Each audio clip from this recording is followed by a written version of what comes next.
Bueno, Jaime, muchas gracias. Bienvenidos todos. Es un placer siempre estar en los programas que organiza la Facultad de Administración e intentar hoy hacer un recorrido un tanto lineal por lo que es la disciplina de los derechos de autor, pero no solo un recorrido por el derecho de autor y contar lo que es, que básicamente ustedes sabrán lo que es, sino intentaré darles una visión sobre algunos aspectos de vanguardia, cuáles son los cambios que a día de hoy se están produciendo en la industria cultural, ver cuál es el entorno que nos rodea y cuál es el entorno que nos rodea. Una de las grandes discusiones en el ámbito de las ciencias sociales, no solamente en el mundo del derecho, sino en el mundo de la sociología, en el mundo de la ciencia política, es qué es la cultura. El concepto de la cultura como el acervo de toda la ideología, producción cultural, ideas, costumbres, tradiciones, etcétera, que aglutina a una sociedad determinada. Es un concepto, para usar la terminología a la moda, es un concepto líquido, ¿no? Un concepto líquido que diría Bauman, y cada vez es más líquido porque el concepto de cultura cada vez es más diverso. Hay una parte de la sociedad, de la doctrina científica en ciencias sociales, que señala que la cultura, debido al concepto de la globalización, es cada vez más homogénea. Yo entiendo que no. Yo creo que en la cultura hay unos rasgos occidentales que son homogéneos, pero las culturas nacionales tienen un desarrollo propio, autóctono, que tiene un reflejo directo en lo que es la creación cultural. Y cuando digo creación cultural, me refiero específicamente a la creación de obras culturales: cine, pintura, literatura, arte, escultura y también nuevas creaciones. Es decir, el concepto de cultura es un concepto que lo abarca prácticamente todo, abarca casi todo el contexto y el desarrollo social en el que nos movemos. Pero esta cultura no es espontánea. La creación cultural no es un elemento que surge de manera espontánea. Hay muchas personas que piensan que en cualquier sociedad, con un grupo de más de 3 personas, la cultura surge de manera casi natural. Una cuestión son las manifestaciones culturales, una cuestión es la expresión de una población y otra cuestión es la creación de obras culturales que requieran cierta inversión en tiempo, en talento o en dinero. Es decir, lo que se conocen como expresiones artísticas o creaciones artísticas de calidad. Para hacer eso, una sociedad necesita determinadas condiciones. Unas condiciones que hoy en día, a nivel global, en muchas ocasiones no son entendidas. Estas condiciones tienen que ver con la facilidad que tienen los creadores para poder desarrollar sus obras, con la facilidad que tienen los estados para poder proteger a quienes realizan creaciones culturales, a quienes realizan inversiones económicas para que eso sea posible. Como les decía, a nivel internacional hay una tendencia, la llamada ideología ciberlibertaria, quienes gritan: rompamos las cadenas de la industria cultural, rompamos la tiranía de la propiedad industrial, que básicamente lo que preconizan es, en primer lugar, esta idea central, la idea central de que la cultura nace de manera espontánea, en segundo lugar, que no necesita ser protegida, y en tercer lugar, que la propiedad intelectual en sentido amplio y los derechos de autor, o el copyright, que dirían en el entorno norteamericano pues los juristas, pues es algo que solamente supone una barrera de entrada al mercado, supone una cadena, algo que nos impide disfrutar a todos de las obras culturales. Y la verdad es que eso no es así. Si eso fuera así, África, donde existe una población inmensa y donde la propiedad intelectual no está de facto protegida y desde el punto de vista jurídico únicamente en algunos países, pues la producción cultural sería inmensa. Las obras las obras de calidad serían absolutamente innumerables. Y eso no es así. Eso claramente no es así. ¿Se producen manifestaciones culturales? Claro que sí, pero no se producen obras culturales de calidad. Hombre, algunas sí se producen, pero no en términos generales. Existe una relación amplia entre lo que es la cultura y lo que es el conocimiento. En Occidente, en las últimas décadas, fruto posiblemente de la teorización en el ámbito esencialmente sociológico del concepto cultural, se ha llegado casi a una asimilación entre lo que es la cultura y lo que es el conocimiento. Yo siempre digo que, y es una posición muy personal, que el conocimiento o el concepto de conocimiento ha sido un concepto devorador, un concepto que parece haberlo devorado todo. El conocimiento ha devorado el concepto de cultura, ha devorado el conocimiento de educación, ha devorado el conocimiento de tecnología. El conocimiento parece inundarlo todo. Y es un concepto que, si bien es un concepto amplio, es un concepto que tiene ciertas diferencias. La cultura es un concepto mucho más amplio, igual que el conocimiento. La cultura es casi una forma de estar, es casi algo que enmarca lo que nosotros somos como sociedad, lo que nos identifica como conjunto de seres humanos que vivimos con un proyecto común. El conocimiento, por el contrario, es pues un conjunto de datos que pueden tener o no una determinada aplicabilidad. Esta aplicabilidad puede ser técnica o no. En la universidad, por ejemplo, examinamos, hay un gran debate en ciencias sociales, lo ha habido también ahora donde acabo de llegar, de la Universidad de Miami, donde ha habido esta misma discusión, acerca sobre si alguien que obtiene un título universitario, por el mero hecho de tener un título universitario, obtiene una cierta cultura, ¿no? Yo siempre digo que alguien con un título universitario obtiene un cierto conocimiento sobre una rama concreta. En Europa, en Estados Unidos también, con el desarrollo de los másters, con el desarrollo de lo que en América Latina se conoce como maestrías, en las que ustedes hacen, el propio título parece que engloba este conocimiento, ¿no? Máster o maestría, que viene de maestros, ¿no? Son extraños estos programas que son capaces de crear maestros en solo 2 años, ¿no? Los maestros hace 50 años eran otra cosa, ¿no?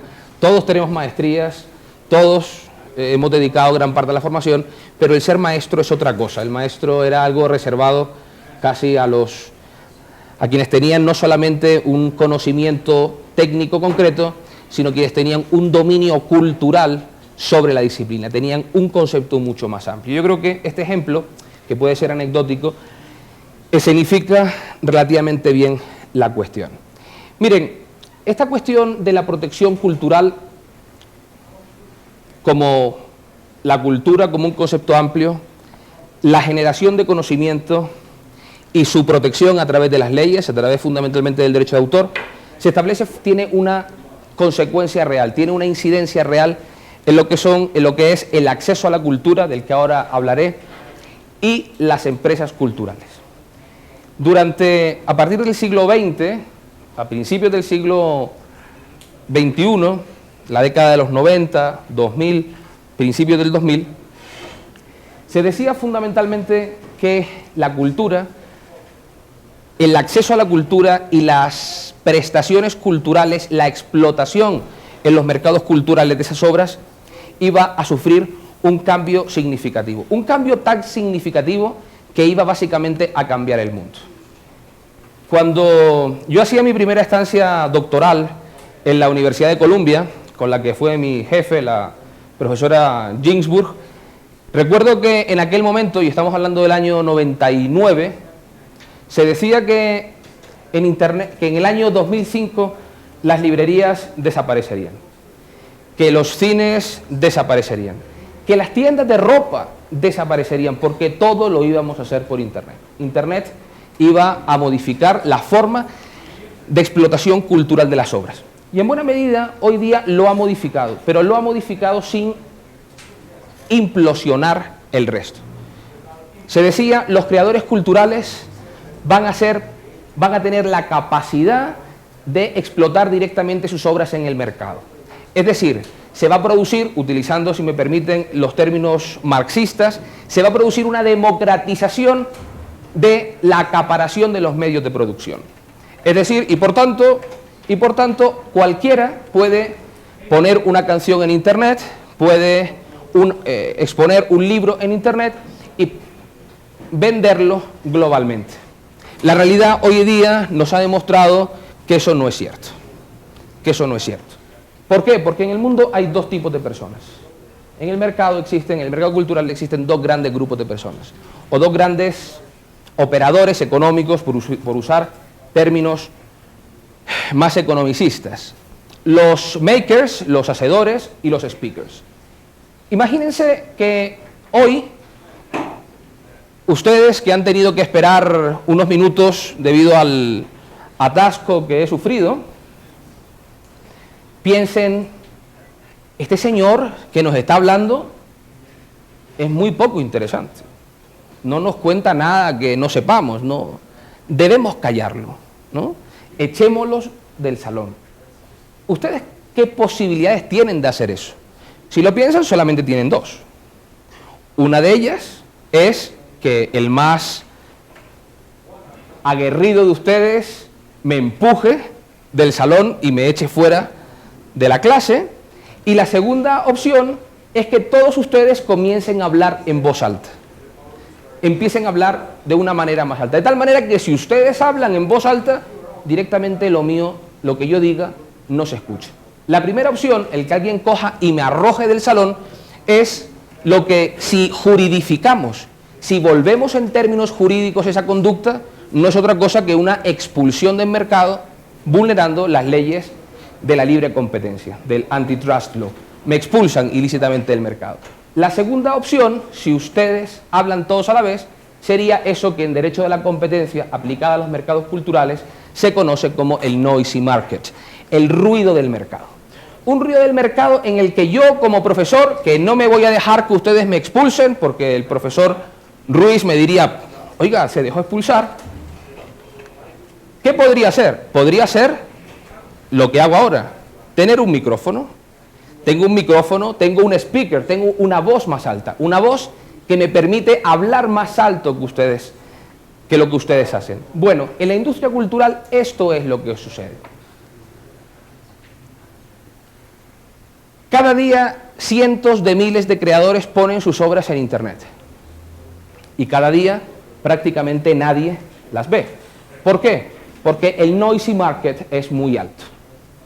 ¿Quiénes obtienen esa voz? ¿Quiénes destacan entre ellos? Destacan quienes tienen un altavoz. ¿Y quiénes son esos altavoces? Los speakers, la industria cultural. ¿Por qué? Porque hoy en día, para la explotación de los recursos culturales, no solo es necesario el talento, también es necesario el dinero.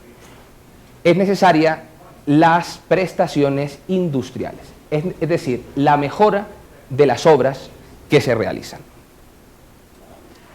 Si ustedes piensan sobre lo que les estoy diciendo, ustedes podrían meditar cuántas películas iraníes han visto el año pasado, o cuántas películas de la India han visto el año pasado, o cuánta literatura turca han leído. Y ustedes me dirán, pues cine iraní, ninguno. Cine indio, tampoco. Literatura turca, sí, literatura turca sí, leímos a Omar Pamuk, ¿no? Cuando le dieron el Nobel, y Random House Mondadori, Planeta, las grandes más media del libro, sacaron e impulsaron sus obras. Hombre, pero eso que usted dice tampoco es cierto. Hay una persona muy famosa que puso sus vídeos en Internet en YouTube, y que de repente se convirtió en una estrella global, que es Justin Bieber, el querido Justin Bieber. Bueno, realmente es mentira, es falso, no ocurrió así. Justin Bieber subió sus vídeos, pero solamente fue una estrella cuando lo contrató Sony. Cuando Sony Music lo contrató. Cuando Sony Music contrató, mejoró sus canciones, aplicó las prestaciones industriales, hizo que aquello sonara bien. Miren, las prestaciones industriales, como veremos ahora, como veremos ahora cuando veamos los derechos conexos y cómo se protege eso en el ámbito del derecho de autor, son tan importantes que Enrique Iglesias canta bien. La industria cultural es capaz de hacer milagros de estas características. ¿Por qué? Porque, nos guste o no, el mundo cambió. Yo no sé si se han dado cuenta, pero el mundo cambió. Yo que he vivido algún tiempo en Italia, cuando uno está en Bolonia, cerca de la muralla, yo siempre me imagino el 31 de diciembre de 1499. Ese día, los habitantes de la ciudad de Bolonia, los habitantes de la ciudad de Florencia, todavía Italia no existía, eran los estados, las ciudades-estados. Ese día, en la muralla, en la ciudad, cuando llegó el 31 y las 12 de la noche, todos celebraron y dijeron, bien, hoy empieza el Renacimiento. Se acabó la Edad Media, hoy comienza el Renacimiento. Eso no ocurrió, eso no fue así. Nadie sabía, era un día normal. Llamamos Renacimiento a algo que el mundo cambió y nos dimos cuenta 2 siglos más tarde.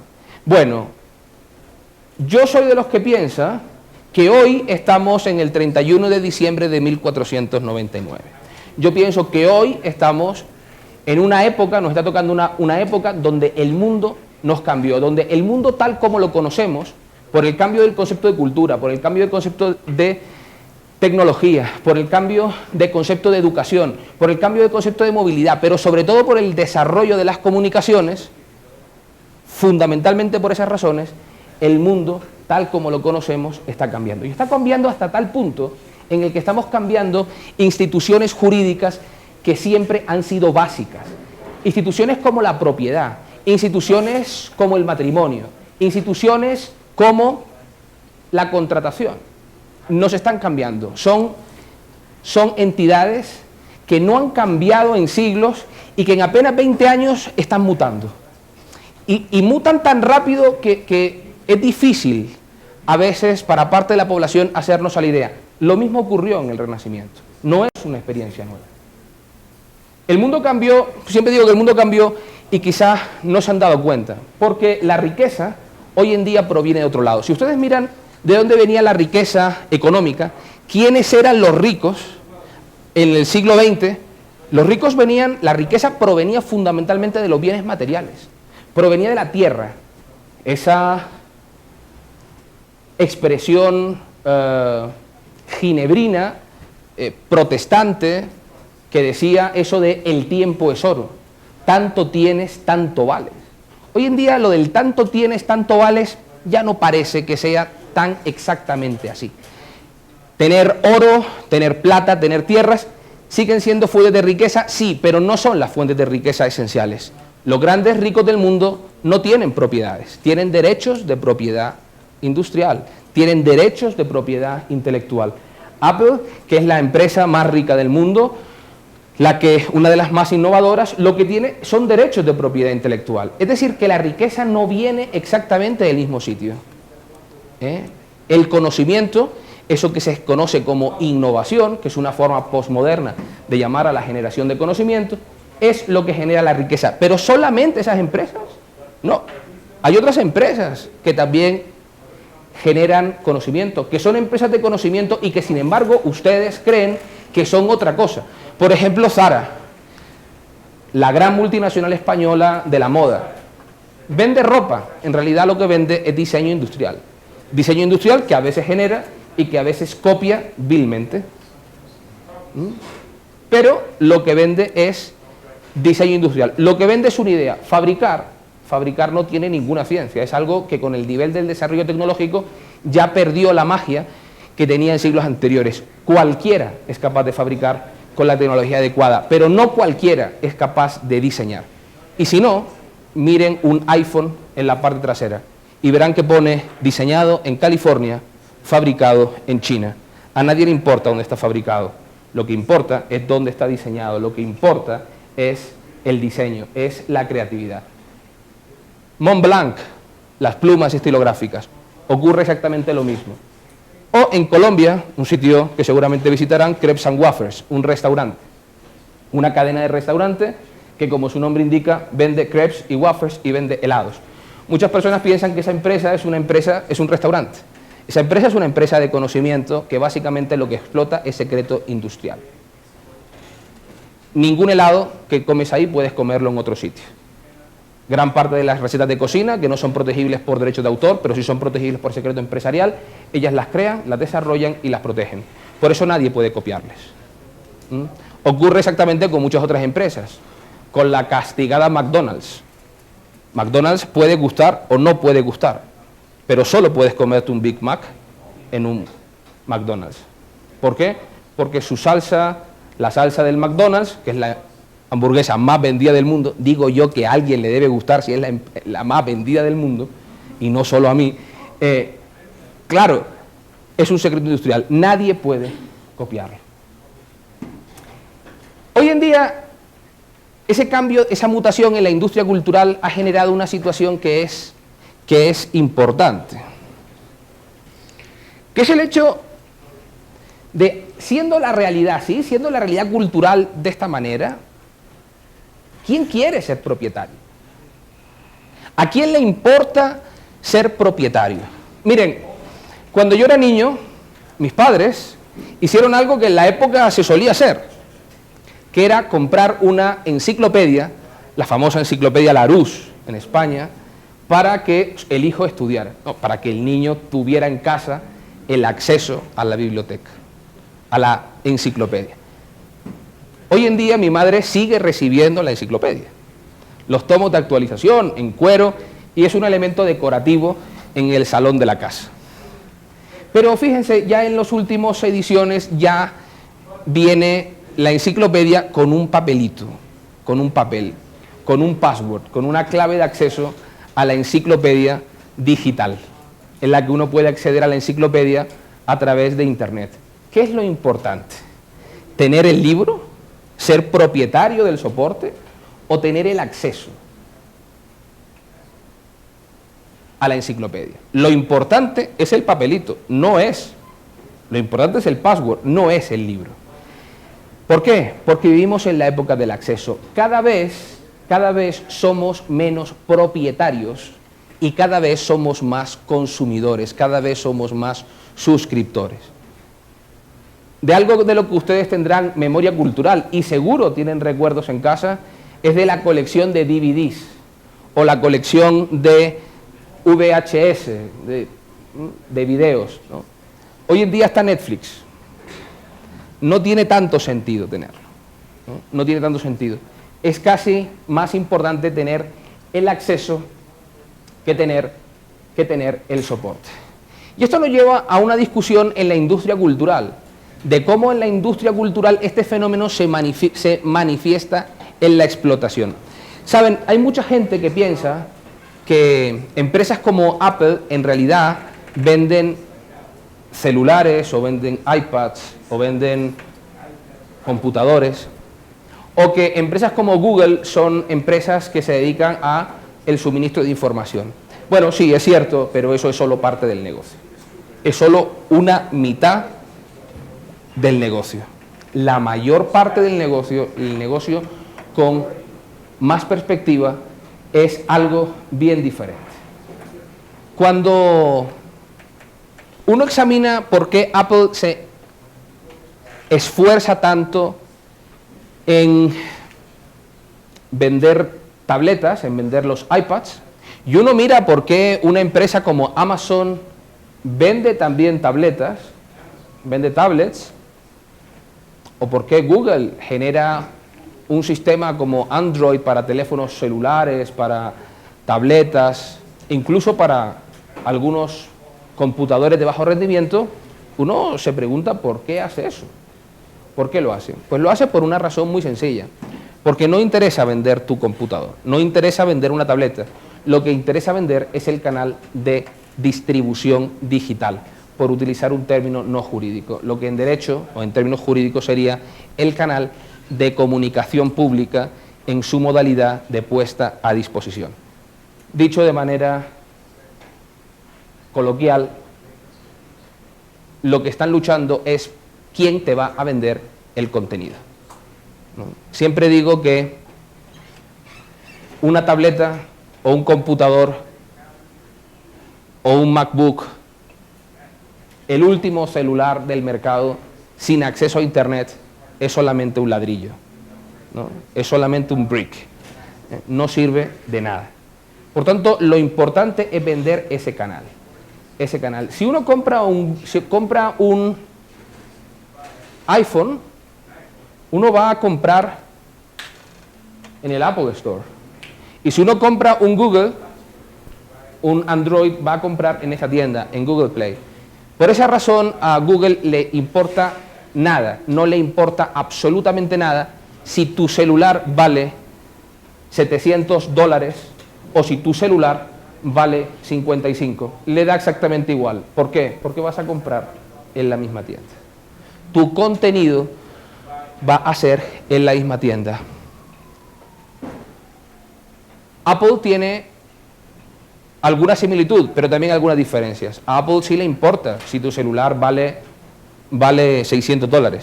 ¿Por qué? Porque sus aplicaciones van a ser más caras, van a ser más costosas, van a estar optimizadas generalmente con otras funcionalidades. Es otro público, ¿no? Es otro público, generalmente es otro público.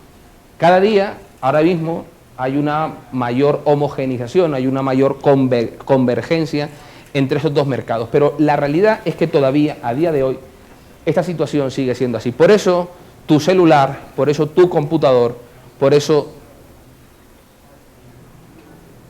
tus instrumentos electrónicos son importantes para esas empresas. No por el contenido tecnológico, que también, sino esencialmente por el canal de distribución cultural. Es en ese mercado de distribución cultural en el que se va a proceder a explotar el contenido. Un contenido que cada vez será más importante y más variado. Llegados a este punto, quiero hacer una reflexión sobre la incidencia que esto tiene en los estados y que esto tiene en nuestra realidad diaria. Hay veces que por la cotidianidad, por el uso diario de las cosas, no nos paramos a pensar. No nos detenemos y decimos, oye, ¿por qué las cosas son así? En América Latina, en esta relación que siempre se ha tenido norte-sur, ahora el mundo también cambia un poco y parece que hay una relación sur-sur, como señala el maestro Boaventura Sousa dos Santos. Este mundo, como les decía, me parece que necesita algo de reflexión. Esta realidad de la explotación cultural, de la generación cultural, de la explotación cultural, que muchos dicen, no, hay que dejarla al albur, y los derechos de autor, las leyes que lo regulan, solamente son obstáculos a la creatividad. ¿Esto es una realidad que existe? ¿Esto es una realidad que está probada? ¿O es simplemente una invención o una posición? ¿Soy yo un defensor de la industria cultural en contra de los creadores? ¿Soy yo un lobista de la industria cultural? ¿Soy yo alguien que defiende los intereses de Google frente a los intereses de los consumidores, de los lectores, de los que disfrutan de las prestaciones culturales? La respuesta es radicalmente no, pero uno no puede traicionar la historia. Esta es una cuestión que ha estado más que probada. Miren, ustedes, estudiantes de una maestría de prestigio en distintos países, están en universidades reconocidas para obtener una mejor formación. Esto ha ocurrido siempre.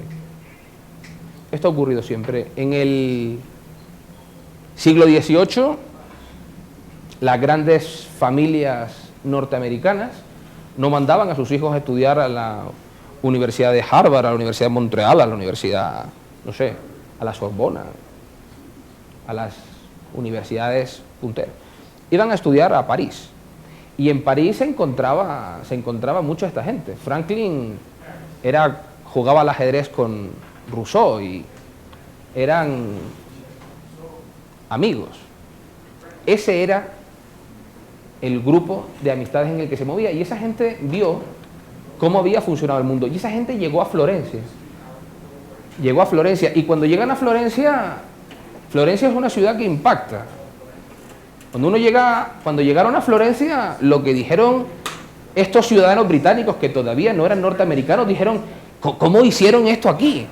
Oiga, ¿y cómo es posible que de cada 4 obras culturales que se crearon en el siglo XV, de 4 obras culturales que se crearon en el siglo XV, 3 de las más importantes se crearon en esta ciudad, en un radio de 20 kilómetros?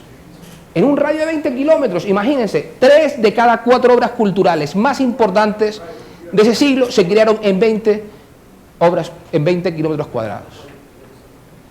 ¿Por qué ocurrió? Hay unas memorias en Estados Unidos que cuentan cuando el sheriff Coleman detuvo a Billy Kidd, a Billy el niño, y le preguntó: Billy, ¿por qué asaltas bancos? Y dijo: porque son los que tienen el dinero. En Florencia ocurrió lo mismo. ¿Por qué se crearon en 20 kilómetros cuadrados las grandes obras? Porque ahí era donde estaba el dinero. Era donde estaba el incentivo. Y el incentivo tenía un nombre propio que se llamaba Cosme el Viejo. Cosme el Viejo era un hombre rico, pero rico de verdad. No era un hombre rico al estilo de Bill Gates o de Slim. No, era un hombre que era el Banco Mundial, el Fondo Monetario Internacional, la Reserva Federal Norteamericana, todo junto. Era el señor que cuando el rey de Francia se peleaba con el Papa, le prestaba dinero a los dos para la guerra, y de los dos cobraba. Y en Florencia dijo: Dios mío, acabo de llegar de Venecia y he visto lo que han hecho los venecianos. Los venecianos han creado la Catedral de San Marcos y tienen el Palacio Ducal, y la plaza es maravillosa. Y nosotros tenemos una iglesia. Tenemos solo una iglesia bonita, pero no tenemos una catedral de ese estilo. Tenemos que hacer algo. Tenemos que hacer una plaza donde los señores se sientan señores. Y por eso crearon la Piazza de la Signoria. Y crearon la catedral. Y cuando Cosme el Viejo llamó y dijo: oiga, quiero una catedral, pero no quiero una catedral como la de los venecianos. Venecia tiene una catedral pequeña, con bóvedas bizantinas. No. Yo quiero una catedral que se vea desde 15, 20 kilómetros, una catedral muy alta, una cúpula que flote, y el suelo va a ser de mármol de Carrara, porque los venecianos lo tienen de piedra, pero nosotros somos Florencia. Y los arquitectos, los matemáticos le dijeron: hombre, don Cosme, la idea está bien, la idea es brillante, pero no se puede. No se puede. Si usted pone una cúpula flotando, se cae. Si uno eleva una catedral tan alta, la catedral se cae. No tenemos los materiales. No sabemos cómo colocar a un hombre a 14, 15 metros de altura. Es imposible. Señor Medici, ¿usted sabe dónde está Carrara? Carrara está a casi 250 kilómetros. Traer solamente ese peso de mármol nos demoraría años. Mataríamos cientos de caballos, porque en barco no se puede. Si uno introduce la piedra en el barco se hunde, porque el casco, la fuerza, va hacia el centro y el barco se hunde. Y Cosme el Viejo dijo: ¿qué me dicen? ¿Por qué me dicen eso? Protegedme con vuestro talento, que yo les protegeré con mi bolsa. Hoy en día, eso es lo que hace la Comisión Fulbright cuando abre las becas, o lo que hace Colciencias en Colombia, o lo que hace el Ministerio de Cultura francés cuando abre las becas PhD, o cuando abre los programas de investigación. Bueno, eso fue lo que hizo Cosme el Viejo, y dijo: quien solucione esta situación, yo le voy a dar todo el dinero del mundo. Y entonces, ¿qué es lo que pasó? Lo que pasó fue que todo el mundo talentoso se fue a Florencia. Y llegaron a Florencia gente como Brunelleschi y dijo: a ver, el problema es que la catedral se cae, habrá que inventar un material nuevo. Los barcos, sí, se hunden, habrá que crear barcos nuevos.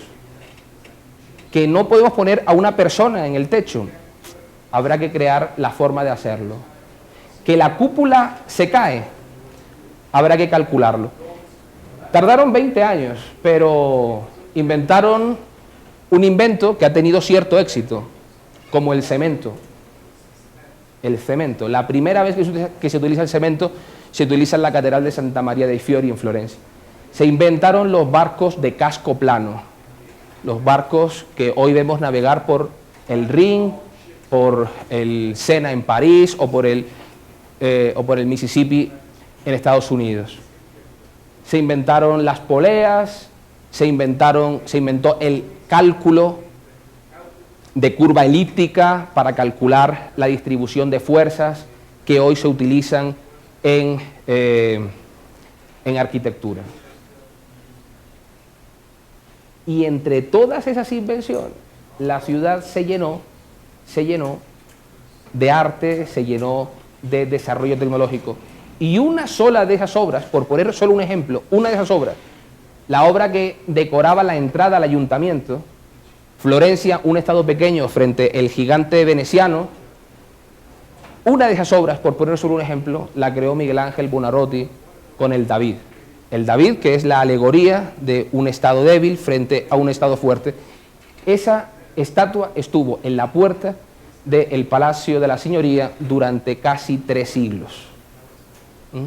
Una de las obras mundiales del arte. Un solo ejemplo. En Marruecos no pasó eso. En ningún país de África pasó eso. En España, la gran tragedia española, no pasó eso. Pasó luego en Francia con Napoleón, pasó, y en España ya en el resto de Europa ya mucho más tarde. ¿Por qué? Porque fue cuando surge el derecho de autor. Miren, hay mucha gente que dice, bueno, mire, esto de Florencia que usted cuenta es cierto y más o menos, pero en realidad, en fin, tampoco es tan cierto. No es tan cierto porque frente a eso, gente como Cervantes o gente como Shakespeare, que nadie duda que hicieron creaciones culturales importantes, quien duda que Hamlet es Hamlet o que el Quijote es el Quijote, son obras de calidad, nunca tuvieron derechos de autor. Claro, no tuvieron derechos de autor. No tuvieron derecho de autor, pero el que no tuvieran derechos de autor no significa que no tuvieran incentivos.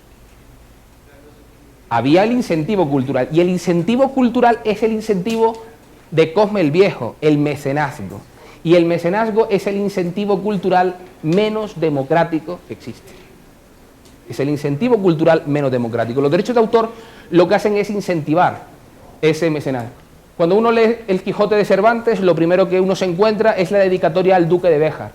El duque de Béjar era quien le pagaba a Cervantes para que pudiera realizar la investigación que el Quijote lleva, ¿no? La investigación lexicográfica, costumbrista, etcétera, etcétera, que el Quijote recoge. Con Shakespeare, bueno, con Shakespeare ocurría algo parecido. La historia de Shakespeare es algo menos conocida. No se sabe ni siquiera si era un hombre. Algunos dicen que era una mujer, que era un noble, que era alguien que tenía posibles. Pero en cualquier caso, su explotación cultural, sus obras tenían cierto éxito. En ese sentido, cuando se habla en España, todo el mundo habla de Cervantes o de Shakespeare, pero nadie habla de Lope de Vega. Lope de Vega, que fue el fénix de los ingenios, uno de los, posiblemente el mayor literato del siglo de oro de las letras en España, coetáneo de Cervantes. Cuando estábamos en el colegio, cuando éramos niños, los profesores de literatura nos decían, Cervantes decía que en horas 24 paso de las musas al teatro. En 24 horas era capaz de escribir una obra de teatro. Y decía, escribió cientos, escribió 200, 300 obras de teatro, pero desafortunadamente solo se conservan 20, 25, no se conservan más. Una desgracia, esas obras se perdieron. Hoy en día sabemos que no se perdieron. Hoy en día sabemos que Lope de Vega las entregaba esas obras, vendía las obras para que se explotaran, obtenía el dinero, y cuando la obra se terminaba de representar, las quemaba. ¿Las quemaba por qué? Porque eran de una pésima calidad. Eran obras destinadas a entretener, eran obras vulgares. Solamente las obras en las que invertía tiempo, talento y dinero se conservaban. Hoy se sabe por qué, se sabe por qué hace apenas 4 años se han descubierto algunas de esas obras. Algunas de esas obras que él eliminó, se encontraron algunos ejemplares en el que evidentemente son obras puramente, pues, vulgares, ¿no? Por eso Lope de Vega nunca escribió una obra como Cervantes, nunca escribió una obra como El Quijote. Él decía, me encantaría hacerlo, pero no tengo tiempo, no tengo dinero. Tengo que pagar a mis decenas de hijos y a mis cientos de amantes, ¿no? Tuvo una de esas vidas que cuando uno las examina da envidia. A mí particularmente me genera cierta envidia, ¿no? El caso contrario de García Márquez, que es el caso claro de la protección. García Márquez nos contaba en la Feria del Libro de Múnich hace casi una década que cuando él envió la obra de 100 años de soledad a la editorial iberoamericana, en Argentina la editorial iberoamericana dijo, si no me aceptan el libro me vuelvo como periodista en Barranquilla, no tengo dinero, ya no hay más. Cuando la editorial le da el anticipo y le permite vivir, él puede seguir escribiendo. Si eso no hubiera ocurrido por los derechos de autor, hoy en día no tendríamos el resto de la creación de García Márquez. No tendríamos El coronel no tiene quien le escriba, pero sobre todo no tendríamos El amor en los tiempos del cólera, que es la mejor novela de amor que se ha escrito nunca. O al menos a mí, que siempre me han gustado las novelas de amor de calidad, me parece que es, sin lugar a dudas, la mejor. Hay un libro de Mario Vargas Llosa, que es Historias de la niña mala, que fue la primera novela de amor de Mario Vargas Llosa, que si uno lee esas dos novelas juntas, da un cierto morbo literario. Por tanto, ahí les dejo la recomendación. ¿Cómo se protege esta realidad desde el punto de vista jurídico en los próximos 20 minutos? ¿Cómo se protegen? ¿Cuál es el ámbito jurídico? ¿Cómo se regula? ¿Cómo el derecho ha otorgado esta realidad? Esta realidad se ha otorgado mediante lo que se conoce como la ley del derecho de autor o el copyright. Miren, el ámbito del copyright es uno de los ámbitos más homogéneos a nivel mundial. Y en este momento quiero desmontar un mito. Es muy habitual escuchar que en el mundo hay dos grandes sistemas de derecho de autor. Por un lado, el droit d'auteur, que es el derecho francés, el derecho de autor. Por otro lado, el copyright. Miren, es una diferencia más formal que real, porque en realidad, los dos sistemas están muy homogeneizados, son muy iguales como consecuencia de los convenios internacionales. A nivel material hay una enorme similitud entre ambos. ¿Qué es cuándo se protege una creación cultural por el derecho de autor? Por el mero hecho de la creación. Cuando alguien crea una obra, escribe una novela, pinta un cuadro, solo por hacer eso, sin necesidad de ningún proceso legal, sin necesidad de registro, la obra está protegida. La obra se protege.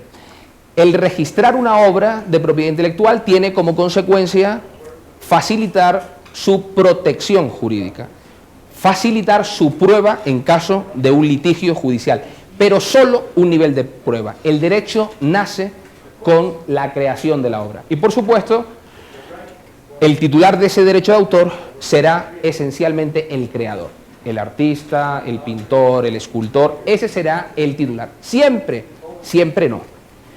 En los supuestos en los que el autor es un autor asalariado, es decir, un empleado, alguien que trabaja para una compañía, para una empresa, y tiene una relación laboral, la creación intelectual producida dentro de esa relación laboral, producida como consecuencia de su trabajo en esa empresa, va a ser propiedad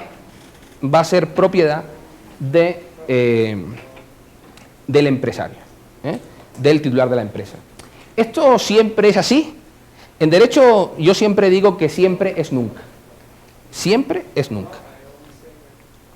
Esto último que acabo de decir es algo que preocupa especialmente a los profesores universitarios, porque dicen, oiga, y entonces cuando yo publico un libro, el libro es de la universidad, los derechos son de la universidad y no es mío. En realidad sí, con carácter general sí, pero generalmente las universidades pactan lo contrario. ¿Por qué? Porque en ese caso en concreto, se convierte en un desincentivo. Se convierte en un desincentivo. Por eso lo normal es que en las universidades los profesores universitarios conserven sus derechos de autor. ¿Cuáles son los requisitos que debe tener una obra para estar protegida? Son muy fáciles. Es uno, solo uno, y es muy sencillo. Es solo un requisito y es muy sencillo, que es el requisito de la originalidad. Una obra para ser protegida debe ser una obra que tiene un carácter original. ¿Y qué es una obra con carácter original? El concepto que se maneja de originalidad es un concepto de baja originalidad. Todo aquello que no es una burda copia, todo aquello que no es una copia exacta, es una obra original. ¿Por qué? Porque la originalidad lo que protege es el carácter subjetivo que el autor impone a su obra. Yo soy un autor e impongo mi visión, impongo mi forma de ver el mundo sobre mi obra. Eso es lo que se protege. Miren, en propiedad intelectual, en propiedad industrial, hablar en abstracto siempre es difícil. Siempre es difícil.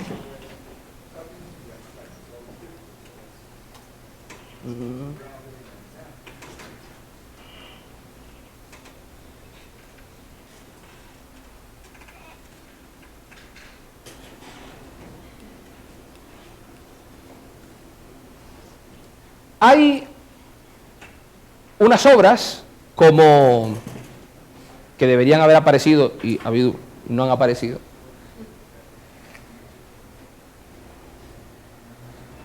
Un cuadro famoso que se llama Los girasoles. Ese cuadro, que seguro que tienen en mente, ¿de quién es? De Van Gogh. Realmente el cuadro de los girasoles es de Jean Monnet. Jean Monnet es el autor de los girasoles, el creador del impresionismo, porque su forma de pintar con trazos cortos hace que sea corto. ¿Eh? Jean Monnet es Edouard Monet. Edouard Monet, muy bien. Gracias por la corrección. El creador del impresionismo es el autor de la obra de Los girasoles. Años después, muy pocos años después, Van Gogh crea su obra que se titula Vaso de 15 girasoles, en las que son la obra conocida popularmente como Los girasoles de Van Gogh. Una obra en la que, pues, en realidad es prácticamente la misma obra, pero la forma es diferente. Mientras Monet lo que hacía era plasmar un trazo pictórico determinado, una forma de creación artística determinado, Van Gogh utiliza esa misma técnica impresionista, pero plasma sobre ese cuadro todas las formas de vida que tiene un girasol. O dicho de otra manera, todas las etapas que un girasol tiene en su vida. Es la misma obra, pero es una obra diferente. Segundo ejemplo. Seguramente habrán oído hablar de Michel Duchamp. Duchamp, que fue uno de los artistas de vanguardia pues más importantes del siglo XX. Él tuvo una discusión enorme, con el presidente de la Academia de Artes Francesas, en la que él le decía, el presidente de la Academia Francesa de Bellas Artes decía: ustedes, Duchamp, usted y todos sus amigos, Kandinsky, Miró, ustedes son unos farsantes, ustedes son unos estafadores, ustedes no saben pintar, ustedes no saben dibujar, no tienen ninguna técnica pictórica, ustedes hacen unas estupideces, ahí unos cuadritos, unas cosas, pero Kandinsky hace unos cuadros que mi hijo de 3 años podría hacer, decía el presidente de la academia. Duchamp decía, oiga, no sea estúpido, ¿no? Vivimos en el siglo XX. Si yo quiero hacer un cuadro exactamente igual a la realidad, yo tomo una cámara fotográfica y lo hago. Eso Velázquez no podía, pero yo sí. ¿Qué sentido tiene que expresemos nuestro arte de la misma manera que se hacía hace 2 siglos? Era una discusión. Duchamp llegó a su estudio, cogió un cuadro una copia de la Mona Lisa de Leonardo y la calcó, la copió. Igual, la copió, igual. Al copiarla, demostró que tenía una técnica pictórica desarrollada, y cuando el cuadro estuvo hecho, cogió y le pintó 2 bigotes. Le pintó el bigote encima. ¿Esa obra es una obra original, si es una copia de la de Leonardo? ¿Debería estar protegida por el derecho de autor? La respuesta es sí. ¿Por qué?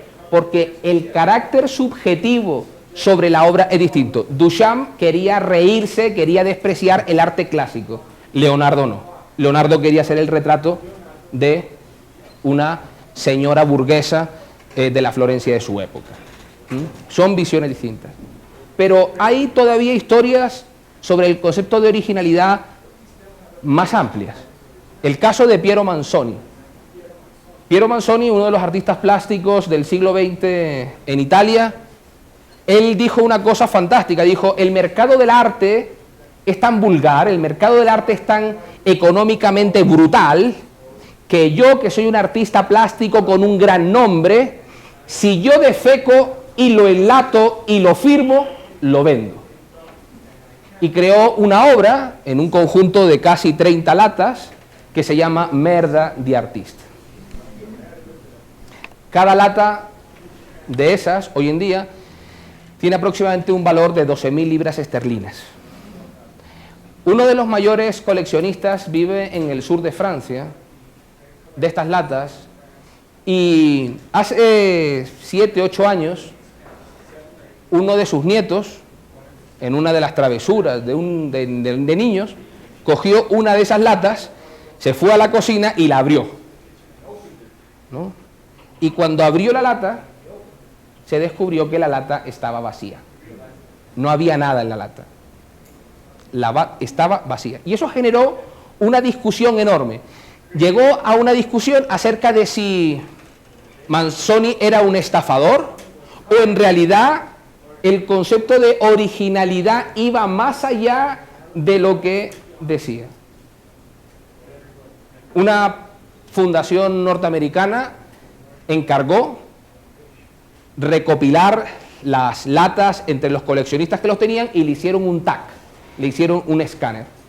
La mitad de las latas tenían contenido, la otra mitad estaba vacía. La discusión que se generó inmediatamente fue: ¿qué lata es más cara? ¿Cuál vale más en el mercado? ¿No? En teoría del arte, muchos han hablado que eso es un ejemplo de originalidad dinámica. Es decir, el autor expresa una burla más sobre lo que quería decir.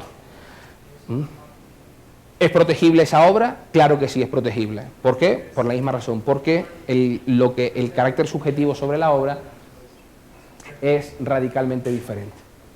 Miren una obra como Las Meninas de Velázquez, cuadro español, El Maestro de la Luz,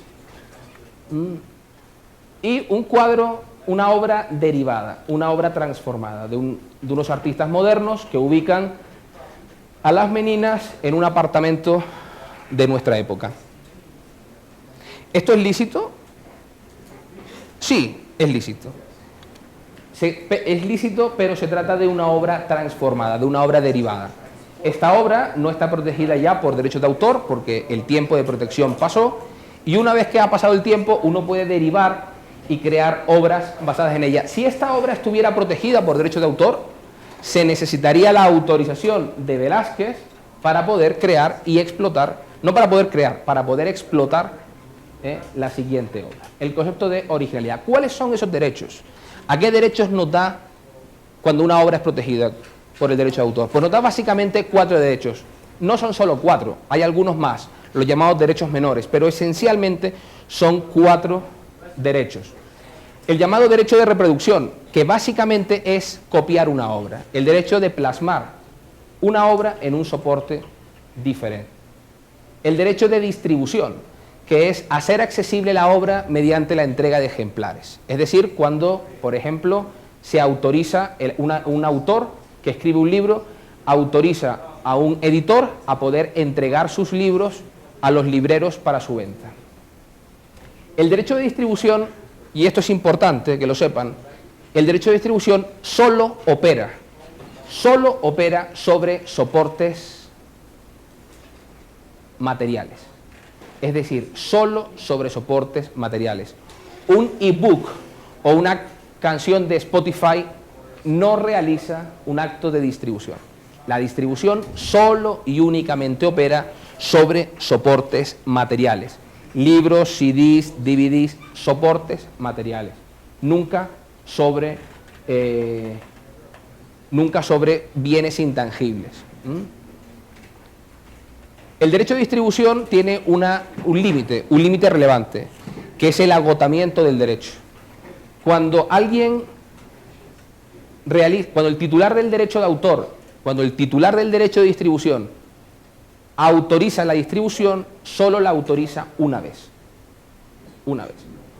Una vez que está autorizada, el resto de la distribución es, entre comillas, libre.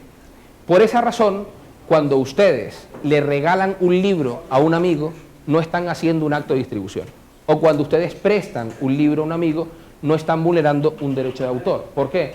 Porque ese derecho de distribución ya se agotó cuando el editor entregó el libro al librero donde ustedes han comprado esa obra, ese soporte. ¿De acuerdo? Es un elemento relevante. Comunicación al público. La comunicación al público es fundamentalmente el hacer accesible una obra sin necesidad de entrega de ejemplares, de manera simultánea o no. La comunicación pública es el derecho por el que el autor autoriza, por ejemplo, a que una película se emita en un cine. O por el que el autor autoriza a Spotify a que su música sea explotada online. O lo que todos ustedes autorizan cuando suben un vídeo a YouTube. Cuando ustedes suben a YouTube, ustedes autorizan unos derechos de autor. Bueno, pues el derecho que ustedes autorizan es el derecho de comunicación al público y el derecho de reproducción. ¿Por qué? Recuerden, el derecho de reproducción, que es hacer una copia, plasmar la obra en un soporte diferente. Cuando ustedes visitan YouTube, ustedes reproducen, porque el video se está reproduciendo de manera efímera, de manera temporal, en el computador, en la memoria RAM. Realizan un acto de reproducción. Y YouTube realiza un acto de comunicación pública, es decir, da acceso a esa obra, un acceso para el que está autorizado. Y finalmente el acto de transformación, el derecho de transformación, que es tornar una obra, crear una obra nueva partiendo de una obra originaria. El ejemplo clásico es la traducción de un libro del español al inglés o hacer una película basada en un libro, hacer la versión cinematográfica de un libro. Claro, estos son los derechos económicos, los grandes derechos de autor, de los que siempre se habla, pero junto a estos existen otros derechos que son derechos morales. No solamente están los derechos patrimoniales, los derechos de autor patrimoniales, también están los derechos morales. Son unos derechos que teóricamente, y digo solo teóricamente porque esto es más complejo, pero teóricamente son derechos que tienen que ver con el carácter subjetivo de la obra, con la protección que el autor merece como creador de su obra. Hay muchos. El derecho a la divulgación, el autor puede decidir si la obra debe ser divulgada o no. Nadie puede obligar a un autor a divulgar la obra. Al autor, no a sus herederos. cuando el amigo de Kafka, que todos saben que era el novio, pero el amigo de Kafka, que decidió publicar sus libros y no quemarlos, él no vulneró el derecho moral del autor, aunque el autor no quisiera que se explotara. ¿Por qué? Porque una vez muerto Kafka, el titular de los derechos morales era la persona que los heredó. El derecho al anónimo o al seudónimo, el derecho a escribir con otro nombre, a publicar con otro nombre, por muchos motivos, por motivos económicos, por motivos de seguridad, el derecho a la paternidad, el derecho que tienen los autores a ser reconocido como tal. Yo soy autor de una obra y quiero ser reconocido como tal. Esto ustedes podrían pensar, bueno, generalmente esto no tiene que tener mayor problema porque los editores lo hacen. Les aseguro que en derecho editorial, que en el ámbito de la práctica legal de las editoriales, este derecho de paternidad da muchos problemas. Da muchos problemas. Les pondré solamente un ejemplo propio del ámbito universitario. Libro de macroeconomía, 4 autores, manual, ¿no? El típico handbook de economía, 4 autores, en las que los nombres de los autores aparecen en forma de gráfico económico, ¿no? Los 3 primeros autores en letras más grandes y el resto de los nombres pequeñitos, ¿no? Y el último, que es el de la única mujer, el más pequeñito y último, ¿no? De tal manera que solamente los usuarios solamente veían el nombre del primero, porque el resto ya no le prestaban atención. Bueno, una posible vulneración del derecho a la paternidad. El derecho a la integridad de la obra, pues quienes explotan la obra no pueden cambiar el final, no pueden suprimir capítulos, etcétera, etcétera.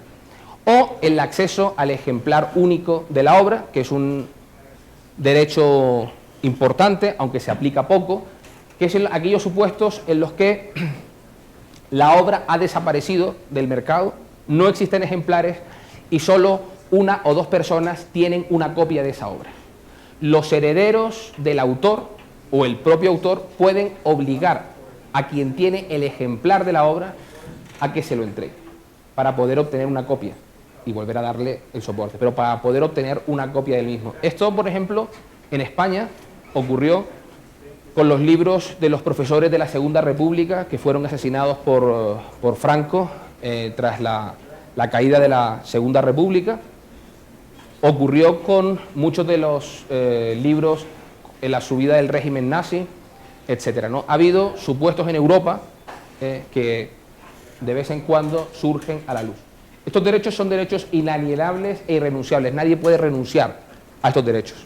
Y son eternos, es decir, no, son imprescriptibles. Los derechos morales duran para siempre. Por ejemplo, la Fundación Pérez Galdós, del autor, de Benito Pérez Galdós, cuyos derechos de autor están todos en el dominio público, se han extinguido, sin embargo, siguen defendiendo los derechos morales. ¿Por qué?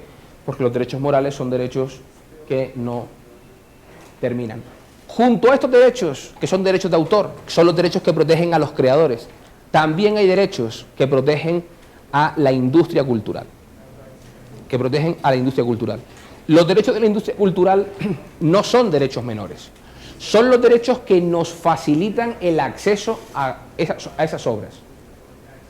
Fíjense, ustedes no solo quieren leer buenas novelas. Yo no quiero solo leer, no sé, una de las libros de Foucault, de sus lecciones en el Colegio de París. No solo quiero leer eso, porque eso puedo leerlo en un PDF, si quiero. No, quiero leerlo con calidad, quiero leerlo en una buena edición. Quiero leerlo de determinada manera. No solo quiero escuchar el último disco de Shakira, o no quiero escuchar, no sé, el último disco de cualquier artista de moda, sino que quiero escucharlo con una buena calidad. Y cuando hablo de calidad, lo que hablo es de prestación industrial, es decir, de la producción que realiza la discográfica, de la producción, maquetación que realiza la editorial. Es decir, todos los esfuerzos que se hacen. En el ámbito de los derechos conexos hay 2 grandes grupos de derechos conexos. Los primeros son los que protegen el esfuerzo personal o artístico, que es el derecho de los intérpretes, artistas y ejecutantes. El derecho de los artistas, intérpretes y ejecutantes. Ahora lo veremos. Y el segundo es el que protege la inversión de las empresas. Las prestaciones personales son los derechos conexos que protegen a aquellos que esencialmente mediante sus cualidades físicas, mediante su desarrollo corporal, son capaces de interpretar, son capaces de ejecutar algún instrumento, fundamentalmente cantantes, actores y músicos. Y las prestaciones industriales y los derechos conexos de prestaciones industriales son los que recaen sobre los que realizan la inversión económica, sobre las empresas. Por ejemplo, los derechos de los productores de los fonogramas. Cuando una disquera, cuando una empresa de discos graba un disco, bueno, por el hecho de grabar y de la producción que se realiza sobre esa grabación, para que podamos escucharla bien, hay determinados derechos. Los derechos de los fabricantes de las bases de datos. Si ustedes lo piensan, las bases de datos, que son unos elementos importantísimos para la investigación, para el trabajo, en realidad no tienen el requisito de la originalidad, porque no es muy original, simplemente es un acto de recopilar. Por eso los norteamericanos llaman a esto el derecho del sudor de la frente, porque es el derecho por sudar, es decir, por trabajar, por coger y unificar todo el contenido. El derecho de las grabaciones audiovisuales, un productor de cine o una empresa de televisión, cuando graba un programa y retoca, mejora esas imágenes, va a tener ese contenido. Son las dos más importantes. Miren, una cuestión antes de entrar en los límites en los últimos 5 minutos. Cuando estudiaba en Nueva York, tuve una novia rusa, muy guapa. Ella tocaba el piano. Y el día de su cumpleaños le dije, ¿qué quieres de cumpleaños? Y me dijo, me encantarían las obras completas de Mahler. Y dije, Mahler, estupendo. No sabía quién era Mahler en aquel momento, pero fui a la mayor tienda de discos en Nueva York y a la sección de música clásica y le dije, por favor, las obras completas de Mahler. Me dijeron, sí señor. Me sacaron 8 productos con las obras completas de Mahler. Me dijeron, tienen las obras completas de Mahler, $25,99, y tienen las obras completas de Mahler, $139,99. Dije, no, las obras completas de Mahler. Sí señor, $25,99, 130. Oiga, ¿cómo puede haber esa diferencia, no? Si son las mismas. Ah, hombre, hay una diferencia considerable.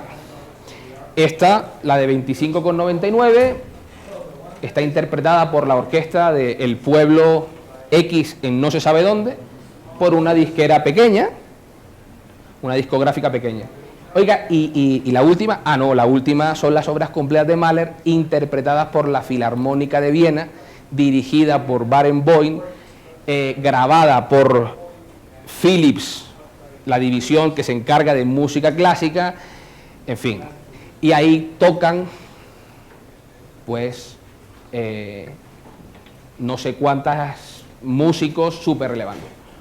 Yo, que no sabía nada del asunto, dije, bueno, compremos la buena, ¿no? Total, es un regalo, compremos la más cara.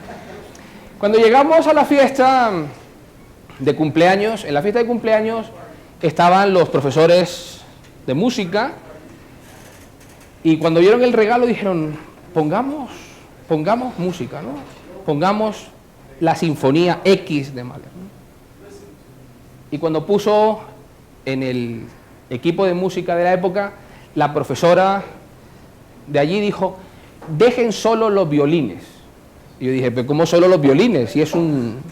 Dijo, no, es que la grabación permite escuchar solo los violines. Y dije, ¿cómo así? Dijo, sí, porque la producción tiene esta situación?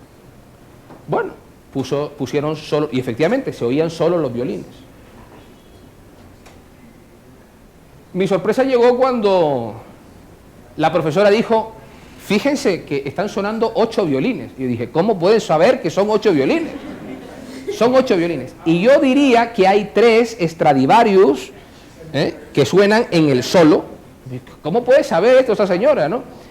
Cuando leíamos el libreto, en el CD, que venía con un... Claro, el CD era una cosa novedosísima en ese momento, era la última tecnología. Uno miraba, y efectivamente, en el libro que acompañaba el CD, aparecía quiénes eran los músicos. Y la profesora decía, quien está tocando el violín fue profesor mío en Viena. Eran gente súper reconocida. Era posiblemente la mejor grabación que existía.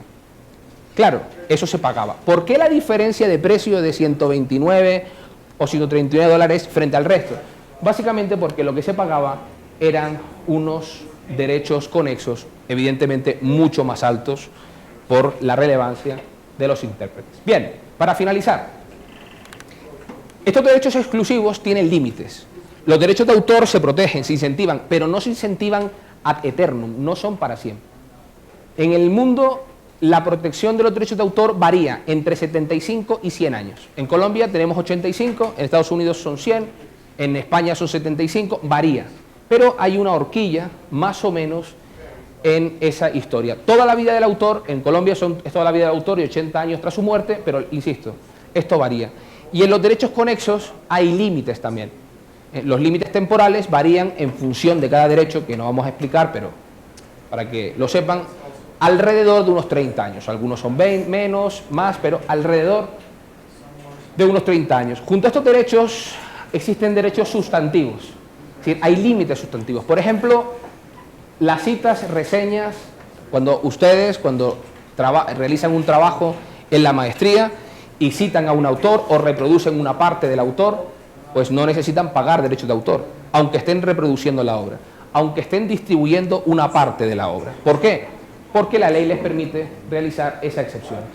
Al igual ocurre cuando con la música que se oferta o que se pone en actos oficiales, el himno generalmente de los países, cuando las obras son realizadas en uso privado, cuando una obra se reproduce o se ejercitan derechos de autor en un ámbito de un proceso judicial o por un proceso de seguridad nacional. Cada país establece determinadas excepciones. Y esto es importante, porque una de las cosas que habitualmente se repite de manera continua es el hecho de que en Estados Unidos no hay excepciones, que en el ámbito angloamericano no hay excepciones, que solamente existe el fair use, una cosa que es el fair use y que esto es una verdad a medias, porque es cierto que está el fair use, pero el fair use ha sido continuamente desarrollado por los tribunales y ha sido continuamente desarrollado por los convenios internacionales que estos países han firmado. De tal manera que en el fair use se incluyen casi todas estas excepciones. Casi todas se incluyen. Solamente que legalmente solamente aparece eso. No les aburro más. Con esto es una visión general. Muchas gracias.